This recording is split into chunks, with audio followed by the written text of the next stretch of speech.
أعوذ بالله من الشيطان الرجيم بسم الله الرحمن الرحيم لقد من الله على المؤمنين إذ بعث فيهم رسولا من أنفسهم صدق الله العظيم.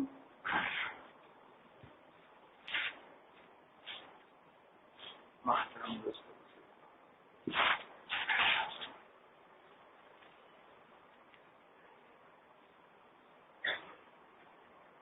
دو تین اتوار سے اللہ کے رسول صلی اللہ علیہ وسلم کی جسمانی ولادت کے متعلق بات چل رہی ہے. گزشتہ اتوار کو ختم کرنے کا ارادہ تھا لیکن ہماری بات پوری نہیں ہو سکی. آج یہ بات پوری کرتا ہوں انشاءاللہ.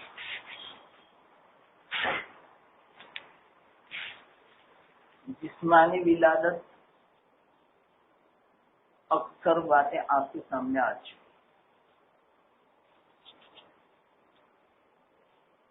اخیر میں جو واقعہ میں نے سنایا تھا اللہ کے رسول صلی اللہ علیہ وسلم کی قوت کا، اور کافی وقت ہو چکا تھا.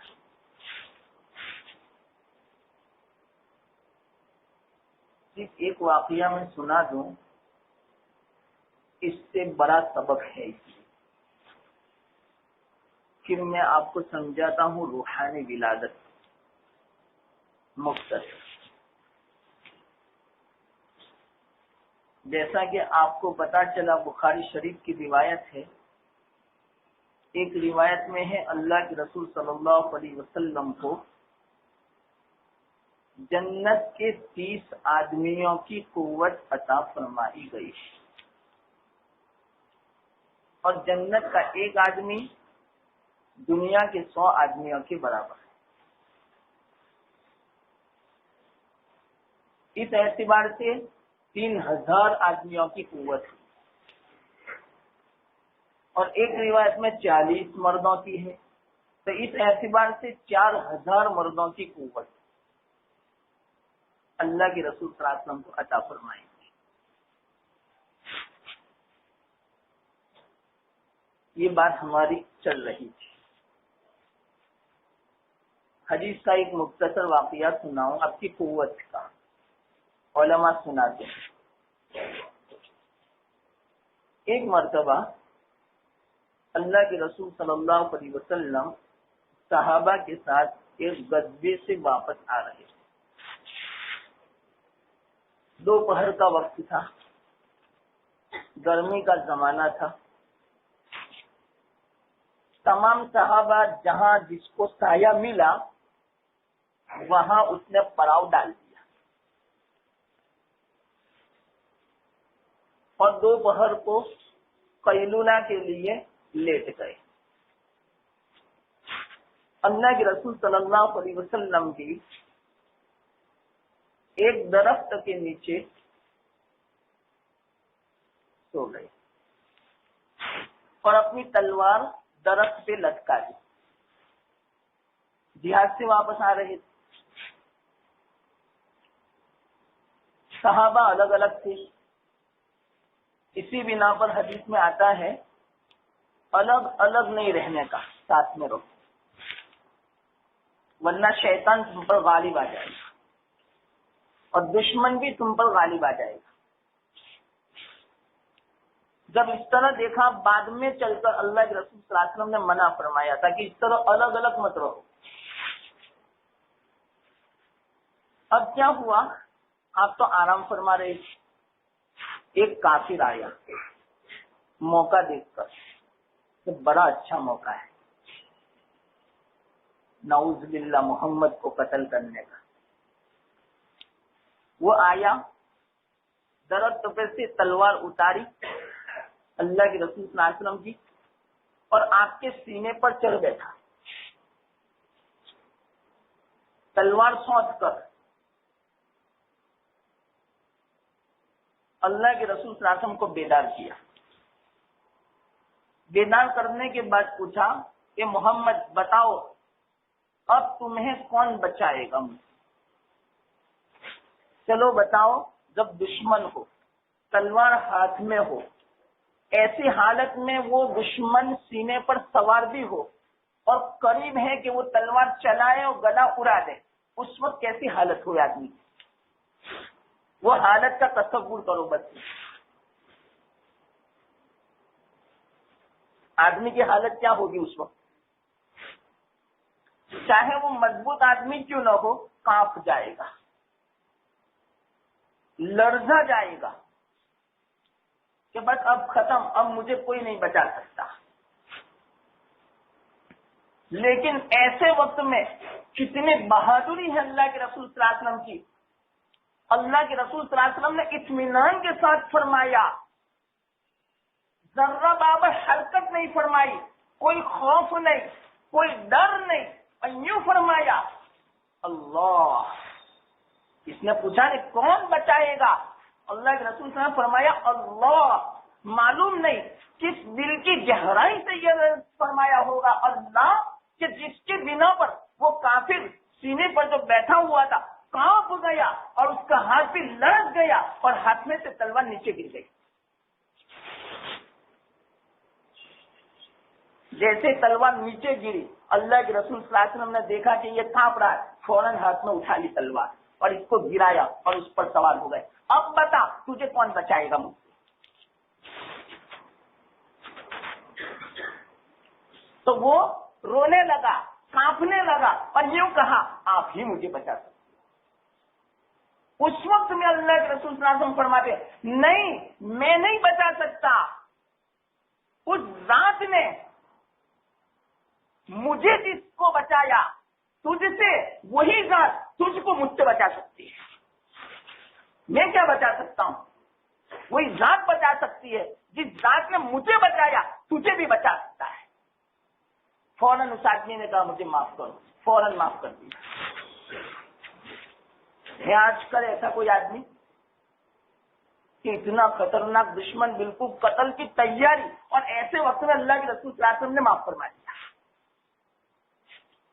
سب سے پہلے تو کیا سبق لینا ہے معلوم اس حدیث سے، اس واقعے سے، کہ اللہ کے رسول صلی اللہ علیہ وسلم نے لفظ اللہ فرمایا تو اس میں کیا طاقت تھی کہ جس کی بنا پر اس کے ہاتھ میں سے تلوار نیچے گر گئی اور وہ کانپ گیا. کیا وجہ تھی؟ آج ہم پورا مجمع مل کے اگر لفظ اللہ بولتے ہیں لیکن پھر بھی کوئی اثر نہیں ہوتا. کیا وجہ ہے؟ یہ ہے سبق ہمیں لینا. صحابہ جب اللہ اکبر کہتے دل سے، قلعہ مضبوط سے مضبوط جو عمارت ہوتی وہ لہج جاتی اور زمین دوز ہو جاتی. کیا وجہ ہے؟ آج ہم پوری زندگی اللہ اکبر بولتے ہیں، پوری نماز اللہ اکبر بولتے ہیں، لیکن اس اللہ اکبر کا اثر ہمارے دل پہ بھی نہیں پڑتا تو ظاہر میں کیسے پڑے گا؟ تو اصل میں روح بنی ہوئی تھی. لفظ اللہ یہ تو ظاہر ہے، لیکن یہ لفظ اللہ کا اثر کب ہوا؟ جبکہ اندر بنا ہوا ہو، دل بنا ہوا ہو، روح بنی ہوئی ہو، تب جا کے ایسے الفاظ کا، قرآن کی تلاوت کا، ذکر کا اثر ہوتا ہے. یہ تو کیسا ہے معلوم؟ اس کی میں مختصر مثال سمجھاؤں. بندوق کی جو گولی ہوتی ہے اس کے اندر طاقت ہے کہ شیر کو بھی مار دے، لیکن کب؟ جبکہ وہ گولی بندوق کے اندر ہو تو.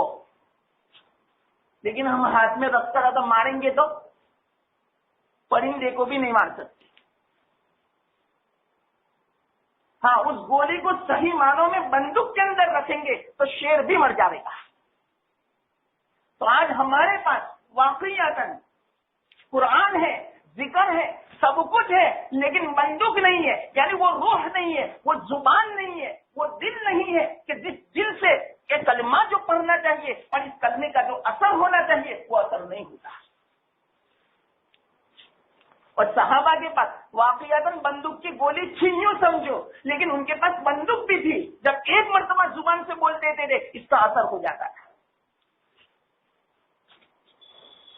حضرت بلال رضی اللہ تعالیٰ عنہ جب اذان دیتے تھے لوگ بے تاب ہو جاتے تھے، کوئی ایسا نہ ہوتا حضرت بلال کی اذان سن کے کہ جو دکان بند کر کے مسجد میں نہ آتا ہو۔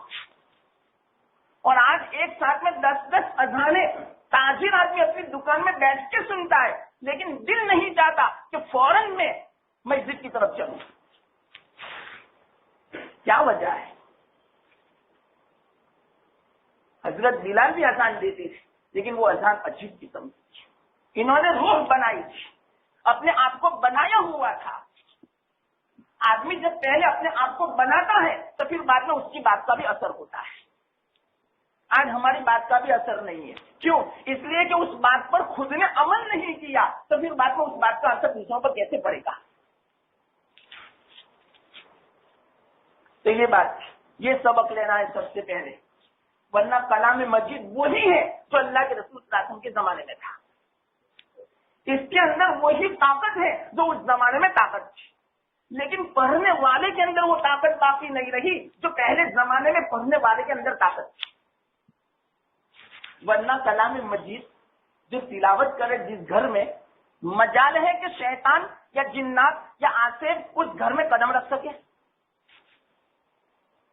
صحیح معنوں میں جب تلاوت ہوتی ہے، یعنی اس کلام مجید کو ہم اپنی زندگی میں اتارتے ہیں، اس قرآن کے اوپر، کلام اللہ کے اوپر جب ہماری زندگی ہوتی ہے، پھر بعد میں کلام اللہ کی جب تلاوت کی جاتی ہے، اس سے جو سکون ملتا ہے، اللہ کی محبت جو پیدا ہوتی ہے، شیطان جو بھاگتا ہے، جنات جو اثر نہیں کرتا، آصف جو دور ہو جاتا ہے، وہ کلام کہ جب اپنے آپ کو آدمی پہلے بناتا ہے، پھر بعد میں اس زبان سے جب وہ تلاوت کرتا ہے تو ایک مرتبہ تلاوت کرنے کافی ہے۔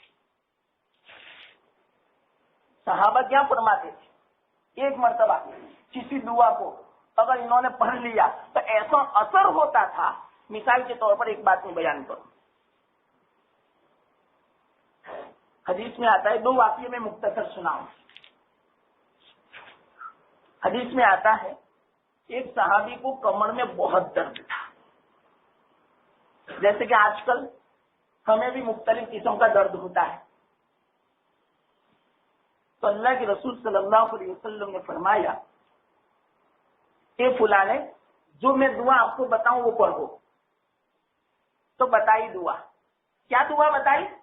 بسم اللہ 3 مرتبہ پڑھو، بسم اللہ الرحمن الرحیم 3 مرتبہ، اور اس کے بعد یہ دعا 7 مرتبہ پڑھو، اعوذ بعزت اللہ وقدرتہ من شر ما اجد واحاذر۔ بھائی یہ پڑھ کے دم کر لو۔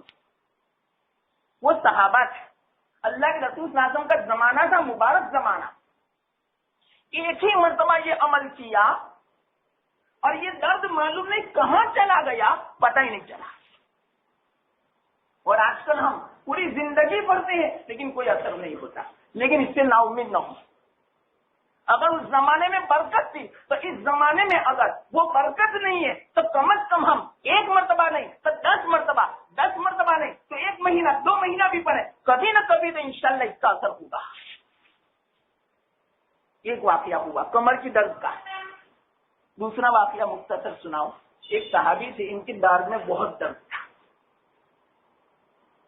وہ اللہ کے رسول صلی اللہ علیہ وسلم کی خدمت میں آئے، یا رسول اللہ میری دار میں بہت درد ہے۔ اور ہر ایک کو معلوم ہے جب دار میں درد ہوتا ہے کوئی برداشت نہیں کر سکتا، نیند حرام ہو جاتی ہے، کسی کروٹ چین نہیں پڑتا جب دار میں درد ہوتا ہے۔ تو اللہ کے رسول صلی اللہ علیہ وسلم نے فرمایا یہ جو دعا میں آپ کو بتاؤں وہ دعا پڑھ لو۔ کیا فرمایا؟ اللہم اذہب عنی سوء ما اجد وفحشہ بدعوت نبیک المبارک المکین عندک۔ بس 1 مرتبہ پڑھی اور دم کیا، معلوم نہیں وہ ڈار کا درد کہاں چلا گیا۔ سب اچھا، ایک ہی مرتبہ میں۔ کیا وجہ تھی؟ یہ وجہ میں آپ کو بتانا چاہتا ہوں کہ انہوں نے پہلے اپنے آپ کو بنایا، اپنا دل بنایا، اپنی روح بنائی، جن چیزوں سے اللہ نے منع کیا ان تمام چیزوں سے وہ بچے، اور اس کے بعد میں جب انہوں نے اس طرح دعائیں مانگی، کلام مجید کی تلاوت کی، اللہ کا نام لیا، تو پھر بعد میں ایسا اثر ہوتا تھا، ایک ہی مرتبہ میں اس کا اثر ہو جاتا تھا۔ اور آج کل ہم روزانہ پڑھتے ہیں، پھر اس کے باوجود جو اثر ہونا چاہیے وہ کامل اثر نہیں ہوتا.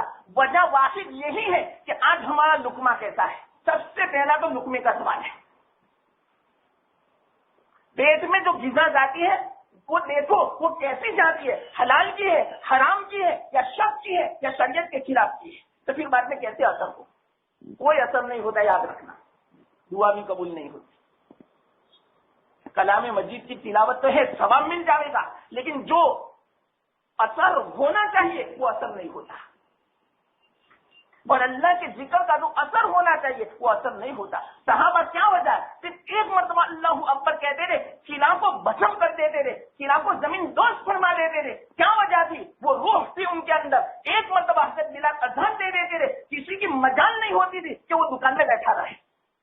پورا بازار بند ہو جاتا تھا اور سب کے سب مسجد نبوی میں دوڑ کے چلے آتے تھے اذان کے بعد فوراً، چاہے کتنا ہی بڑا گاہک کیوں نہ آ جاؤ. آج کل وہ اثر نہیں ہے. جیسے مثال کے طور پر ایک مختصر واقعہ سناؤں. عالم ربانی شیخ مجدد الفی ثانی رحمۃ اللہ علیہ، نہیں یہ واقعہ ہے حضرت عبد القادر جیلانی رحمۃ اللہ علیہ کا. مختصر سنا دوں کہ ایک مرتبہ وہ کہیں جا رہے تھے، رستے میں عیسائی لوگوں نے کچھ کمزور مسلمانوں کو بہکا رہے تھے کہ تمہارا اسلام تو بہت کمزور مذہب ہے، ہمارا جو عیسائی مذہب ہے وہ بڑا مضبوط ہے. اور اس کی وجہ کیا بتائی کہ ہمارے گرجا گھر دیکھو کتنا خوبصورت اور کتنا مضبوط، اور تمہاری مساجد دیکھو کتنی پرانی اور کتنی کمزور. اب قریب تھا کہ یہ بیچارے مسلمان پھسل جاتے، بہک جاتے، ان کی باتوں میں آ جاتے. کتنے نے ان کی نظر شیخ عبد القادر جیلانی نور اللہ مرکزہ کے اوپر پڑی. وہاں دور سے آواز دی کہ حضرت یہاں تشریف لائے. فرمایا کہ یہ لوگ ایسا کہتے ہیں. تو حضرت نے فرمایا کہ غلط کہتے ہیں یہ لوگ، کہ ہمارا گرجا گھر مضبوط ہے، تمہاری مسجد کمزور ہے. یہ بالکل غلط بات ہے. ہماری مسجدیں چاہے پرانی کیوں نہ ہو، چاہے کمزور کیوں نہ ہو، ان کے گرجا کے مقابلے میں بہت مضبوط ہے. اور اگر اس بات کو تم نہیں مانتے تو چلو مجھے دکھاؤ تمہارا سب سے بڑا مضبوط جو گرجا گھر ہو وہ مجھے دکھاؤ. تو وہ عیسائی لوگ بڑے مضبوط گرجا گھر میں لے گئے اور یوں کہا کہ یہ ہمارا سب سے مضبوط گرجا گھر ہے. جیسے حضرت نے قدم رکھا، قدم رکھتے ہی قرآن کی ایک آیت تلاوت کی، بس لو انزلنا هذا القرآن على جبل لرأيته خاشعا متصدعا من خشیت اللہ. اتنا پڑھنا تھا پورا گرجا گھر زمین دوز ہو گیا. یہ تھی قرآن کی طاقت. لیکن یہ قرآن کی طاقت کب؟ جیسے کہ شیخ عبد القادر جیلانی نے اپنے آپ کو بنایا بھی ایسا تھا، ان کی زبان سے یہ آیت نکلی. اس آیت کو وہ ان کا گرجا گھر برداشت نہیں کر سکا. آج ہم مسجدوں میں پوری زندگی تلاوت کرتے ہیں، اور اگر ہم اپنے گھروں میں ان کے مندروں میں بھی تلاوت کریں لیکن ہماری تلاوت کا کوئی اثر نہیں ہوتا. یہ ہمیں سبق لے رہا ہے سب سے بڑا اس واقعے سے، اللہ کے رسول صلی اللہ علیہ وسلم کے واقعے سے.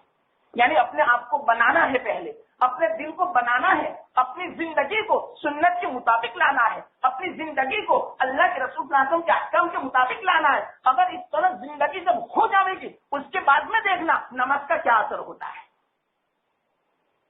ایک نماز کافی ہے جہنم کی آگ کو بجھانے کے لیے اور دل کو روشن کرنے کے لیے، دل میں نور پیدا کرنے کے لیے. لیکن آج ہم پوری زندگی نماز پڑھتے ہیں لیکن ہمیں محسوس نہیں ہوتا کہ ہمارے دل میں نور پیدا ہوا یا نہیں.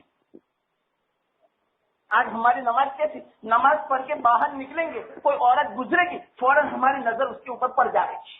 پہلے زمانے میں نماز کی وہ طاقت تھی کہ آدمی کو گناہوں سے بچا لیتی تھی وہ نماز.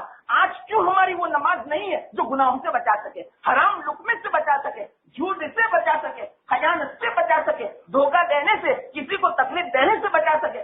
آج ہماری نماز ان تمام گناہوں سے نہیں بچا سکتی. کیا وجہ ہے؟ ہم نے وہ نماز نہیں پڑھی جس طرح نماز پڑھنے کا حکم ہے اللہ کا. تو یہ سبق لینا ہے. اس بنا پر یہ واقعہ میں نے ضمن سنا دیا. اور بھی بہت ساری باتیں ہیں لیکن انشاءاللہ یہ مختصر باتیں آپ سمجھ جاؤ گے. تو یہ میں نے جسمانی قوت بیان کی اللہ کے رسول صلی اللہ علیہ وسلم کی، اور جسمانی ولادت کے متعلق میں نے سمجھایا تھوڑی تفصیل سے. اب میں روحانی ولادت مختصر سمجھاؤں.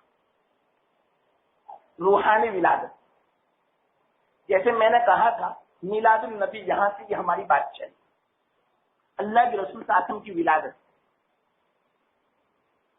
تو ہم لوگ جو خوشی مناتے ہیں وہ جسمانی ولادت پر خوشی مناتے ہیں، حالانکہ اصل ہے روحانی ولادت۔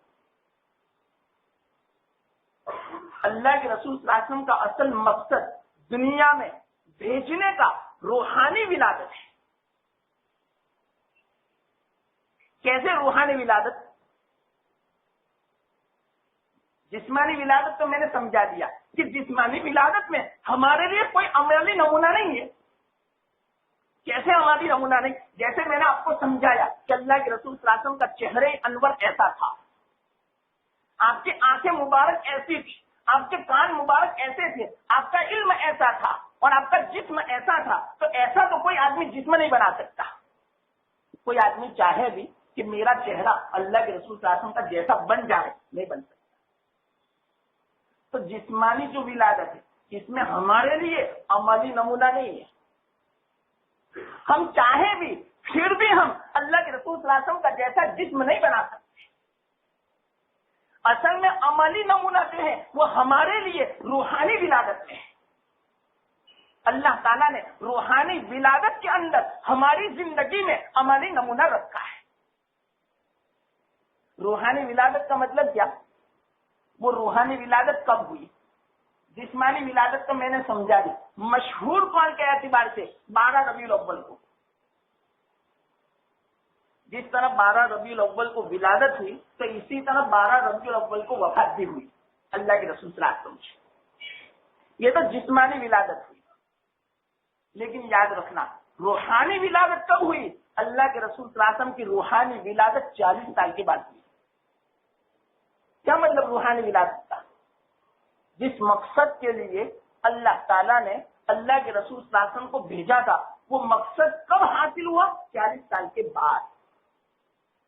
اور یہ ہے اصل روحانی ولادت، یہ اصل ہے۔ اور جسمانی ولادت یہ تو روحانی ولادت کا گویا مقدمہ تھا، گویا تمہید تھی۔ جب جسمانی ولادت ہوئی تو روحانی ولادت ہوئی، لیکن اصل جو مقصد ہے وہ روحانی ولادت ہے، اور روحانی ولادت ہی کی بنا پر اس دنیا کا وجود باقی ہے۔ روحانی ولادت کون سی؟ اللہ کے رسول صلی اللہ علیہ وسلم کی بعثت، اللہ کے رسول صلی اللہ علیہ وسلم کی رسالت، اللہ کے رسول صلی اللہ علیہ وسلم کو کس اعتبار سے مبعوث فرمایا کہ ہمیں زندگی کیسے گزارنے کی، آپ کی سیرت مبارکہ جو ہے اس کو لے کر زندگی گزارنے کی، تو سیرت کے اعتبار سے، بعثت کے اعتبار سے، رسالت کے اعتبار سے آپ کی جو ولادت ہوئی اس ولادت کو بولتے ہیں روحانی ولادت۔ بات سمجھنا، تو اصل ہے روحانی ولادت، اور روحانی ولادت ہی کی بنا پر تو دنیا کا وجود ہے۔ اگر جسمانی ولادت کے مطابق، اگر اس کے متعلق اگر دنیا کا وجود ہوتا تو اللہ کے رسول صلی اللہ علیہ وسلم کی جب وفات ہوئی تو دنیا بھی ختم ہو جانی چاہیے تھی، لیکن اس وقت دنیا ختم نہیں ہوئی۔ اس سے یوں پتا چلا کہ دنیا کا جو وجود ہے وہ جسمانی ولادت کی بنا پر نہیں، بلکہ دنیا کا وجود روحانی ولادت کی بنا پر ہے۔ بات سمجھنا میری، علمی ہے تھوڑی دقیق بات۔ اور ایسے بھی کلام مجید میں بھی ہے، اللہ تعالیٰ فرماتے ہیں وَمَا خَلَقْتُ الْجِنَّ وَالْإِنسَ إِلَّا لِيَعْبُدُونِ، اللہ فرماتے کہ میں نے جناتوں کو، انسانوں کو میری عبادت کے لیے پیدا فرمایا۔ تو عبادت کا مقصد کب حاصل ہوا؟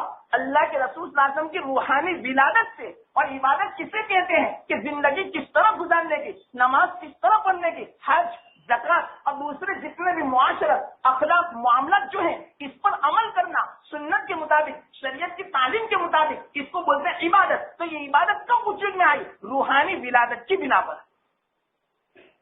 جسمانی ولادت کی بنا پر نہیں۔ جسمانی ولادت تو 40 سال پہلے ہوئی تھی، اس وقت کوئی نماز نہیں تھی، اللہ کی طرف سے کوئی حکم نہیں نازل ہوا تھا، قرآن بھی نازل نہیں ہوا تھا، یہ سب کچھ ہوا 40 سال کے بعد۔ اس سے یوں پتا چلا کہ اصل جو تھی وہ روحانی ولادت ہے، اور روحانی ولادت یہ ہمارے لیے عملی نمونہ ہے۔ اگر ہم صحیح معنوں میں زندگی گزارنا چاہیں تو روحانی ولادت کے مطابق ہم گزار سکتے ہیں، جسمانی ولادت کے مطابق ہم اگر عمل کرنا چاہیں عمل نہیں کر سکتے۔ جیسا کہ میں نے سمجھایا آپ کو کہ اللہ کے رسول صلی اللہ علیہ وسلم کا جیسا چہرہ تھا ویسا ہم چہرہ بنانا چاہے نہیں بنا سکتے، اتنا خوبصورت۔ تو جسمانی ولادت میں ہمارے لیے عملی نمونہ نہیں ہے، ہاں روحانی ولادت میں عملی نمونہ ہے۔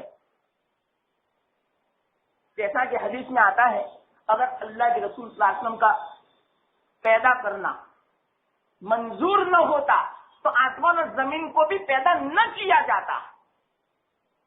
تو کون سی یہ پیدائش مراد ہے؟ وہ روحانی پیدائش مراد ہے، جسمانی نہیں۔ وہ کیسے پتا چلا کہ جب دنیا میں کوئی بھی اللہ اللہ کہنے والا باقی نہیں رہے گا اللہ تعالیٰ اس دنیا کو ختم فرما دے گا۔ کیا مطلب اللہ اللہ؟ یعنی کوئی بھی آدمی جب مسلمان باقی نہیں رہے گا وہاں تک یہ دنیا کا وجود ہے، اور جیسے ہی مسلمان ختم ہو جائے گا پوری دنیا میں صرف کافر رہیں گے، فوراً اللہ تعالیٰ اس دنیا کو ختم فرما دے گا۔ اس سے بھی پتا چلا کہ اصل ہے روحانی ولادت۔ یاد رکھنا یہ میں نے روحانی ولادت کی میں نے دلیل سمجھائی، تو آپ کا سمجھے نا، میں بہت مختصر میں سمجھاتا ہوں، آج یہ بات میں ختم کرتا ہوں۔ تو ایک ہوئی جسمانی ولادت اور ایک ہوئی روحانی ولادت۔ تو ہمیں صحیح معنوں میں خوش کس پر ہونا چاہیے؟ روحانی ولادت پر۔ یہ اصل ہے عملی نمونے کے اعتبار سے کہ ہمیں کس طرح زندگی گزارنی چاہیے، وہ عملی نمونہ بعثت کے بعد ہے۔ اور روحانی جو ولادت ہے اسی سے اللہ کے رسول صلی اللہ علیہ وسلم کی سیرت مقدسہ ظاہر ہوتی ہے۔ اللہ کے رسول صلی اللہ علیہ وسلم کی سیرت، اسی روحانی ولادت کو دوسرے الفاظ میں سیرت مقدسہ کہتے ہیں۔ اور سیرت مقدسہ کا سب سے پہلا اگر کوئی جز آتا ہے، آپ کی سیرت کا سب سے پہلا کوئی جز ہے تو وہ کون سا جز معلوم؟ اللہ کے رسول صلی اللہ علیہ وسلم کی عصمت کا، حفاظت کا، کہ اللہ تعالیٰ نے اللہ کے رسول صلی اللہ علیہ وسلم کو شیطان اور نفس کی مداخلت سے اللہ کے رسول صلی اللہ علیہ وسلم کو محفوظ فرما لیا تھا۔ نفس بھی اللہ کے رسول صلی اللہ علیہ وسلم کو بہکا نہیں سکتا تھا، شیطان بھی اللہ کے رسول صلی اللہ علیہ وسلم کو گناہ میں مبتلا نہیں کر سکتا تھا، بہکا نہیں سکتا تھا۔ اسی کو بولتے ہیں عصمت۔ تو یاد رکھنا روحانی ولادت یہ شروع ہوتی ہے بعثت سے، اللہ کے رسول صلی اللہ علیہ وسلم کی رسالت سے، اور اسی میں سب سے بڑا جو جز ہے اللہ کے رسول صلی اللہ علیہ وسلم کی سیرت مقدسہ کا، وہ عصمت کا ہے، وہ حفاظت کا ہے۔ اللہ تعالیٰ نے اللہ کے رسول صلی اللہ علیہ وسلم کو تمام گناہوں سے بچا لیا، اللہ کے رسول صلی اللہ علیہ وسلم کو معصوم بنایا۔ اسی عصمت سے معصوم کا لفظ نکلتا ہے۔ اب کیسے معصوم بنایا، اس کی وجہ کیا؟ میں مختصر وجہ میں سنا دوں، پہلے بڑی تفصیلی بحث ہے۔ 3 وجوہات علماء نے بیان فرمائے۔ سب سے پہلی وجہ، یعنی کس بات کی وجہ؟ اللہ تعالیٰ نے اللہ کے رسول صلی اللہ علیہ وسلم کو معصوم بنایا۔ یہ سیرت مقدسہ کا پہلا چیز۔ آپ کی سیرت جو شروع ہوتی ہے وہ کس سے؟ آپ کی عادت مبارکہ سب سے پہلے عصمت سے شروع ہوتی ہے، یعنی اللہ تعالیٰ نے آپ کو گناہوں سے بچا لیا، نفس و شیطان سے بچا لیا۔ اب کیوں بچایا؟ اس کی وجہ بھی علماء بیان فرماتے ہیں۔ سب سے پہلی وجہ تو یہ کہ آپ کے جسم مبارک کو جو تیار کیا گیا اس میں اکثر زیادہ حصہ جنت کی مٹی کا تھا۔ عام طور پر ہم مٹی سے پیدا ہوئے ہیں، اسی بنا پر حدیث میں آتا ہے ایک روایت میں کہ جس وقت ماں کے پیٹ میں بچہ پیدا ہونے والا ہوتا ہے تو فرشتہ جس جگہ اس کو مرنا ہوتا ہے اور دفن ہونا ہوتا ہے اس جگہ کی مٹی تھوڑی سی اس بچے کے اندر ملا دیتے ہیں۔ بچہ جس مٹی سے پیدا ہوا ہوتا ہے اسی مٹی میں وہ دفن ہوتا ہے۔ یاد رکھنا، ہمیں پتا نہیں کہ ہمارے جسم میں کون سی مٹی ملائی گئی، کون سی جگہ کی مٹی ملائی گئی، ہم نہیں دیکھتے۔ بعض مرتبہ انسان ہندوستان کا اور اس کی موت واقع ہوئی مدینہ پاک میں، تو اس سے یوں پتا چلا اس کی جب پیدائش ہوئی، جب بچہ یہ بنا تو اس کے اندر مدینہ پاک کی مٹی کا اثر تھا۔ تو اللہ کے رسول صلی اللہ علیہ وسلم کا جسم جب تیار کیا گیا تو اس میں اکثر حصہ مٹی کا جنت کی تھی۔ اللہ تعالیٰ نے حضرت جبرائیل علیہ السلام سے فرمایا تھا جاؤ بطحا کی مٹی لے کے آؤ، یعنی بطحا یہ جنت کا ٹکڑا ہے۔